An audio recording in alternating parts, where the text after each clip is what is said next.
গোলাঘাটৰ আদৰ্শ গমাৰি পঞ্চায়তৰ আদৰ্শ গাঁৱত মহিলাৰ শ্ৰমদানেৰে পথ মেৰামতি। গোলাঘাট বিধানসভা সমষ্টি আদৰ্শ গমাৰি পঞ্চায়তৰ অন্তৰ্গত ১ আদৰ্শ গাঁৱৰ একাংশ মহিলাই নিজ শ্ৰমদানেৰে এটা বিধ্বস্ত পথ মেৰামতিৰ পদক্ষেপ গ্ৰহণ কৰে।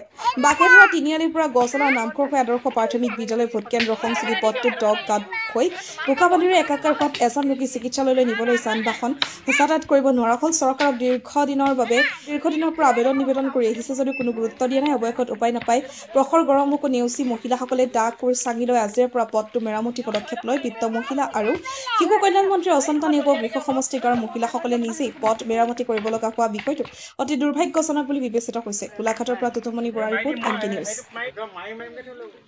আপোনালোকে কি পথ নিৰ্মাণ কৰিছে? আমাৰ মানে ৰাস্তাটোৰ কাৰণে বেলেগ অসুবিধা। আমাৰ ল'ৰা ছোৱালী স্কুল যাব নোৱাৰে, ডাৱৰীয়া। আমিও এতিয়া য'ত ত'ত যাবলৈ হ'লে গাড়ীত উঠিবই নোৱাৰোৱে, ইয়াতো খোজকাঢ়িব নোৱাৰিয়ে, মেখেলা দাঙি দাঙি যাব লাগে যেনিয়ে তেনিয়ে। সেইকাৰণে আমি মহিলাসকলে সকলোৱে ওলাই আহিছোঁ, আমি ৰাস্তাটো মেৰামতি কৰিম।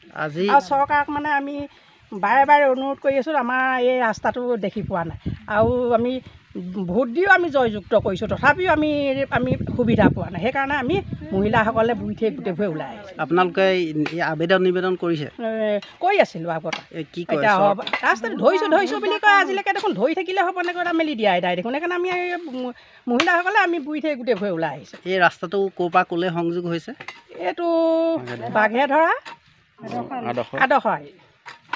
হয়, এতিয়া আজি আপোনালোকৰ প্ৰথম কাম আৰম্ভ কৰিছে? আমি আজি প্ৰথম কাম আৰম্ভ কৰিছোঁ। আৰু ইয়াৰ পিছতো কাম হৈ থাকিব? কৰিয়ে থাকিম নোহোৱালৈ। বেমাৰী এটা নিবলৈও মানে গাড়ী নাহে, 102 নাহেই, আৰু কোনো মানে নিজেও যাবলৈ অসুবিধা, এআঁঠু বোকা ৰাস্তাত। আমি সেইকাৰণে নিজে মেৰামতি কৰিছোঁ। কিমান মহিলা গোট খাইছে ইয়াত এতিয়া? 30গৰাকী নে 30-25গৰাকী মান আছে।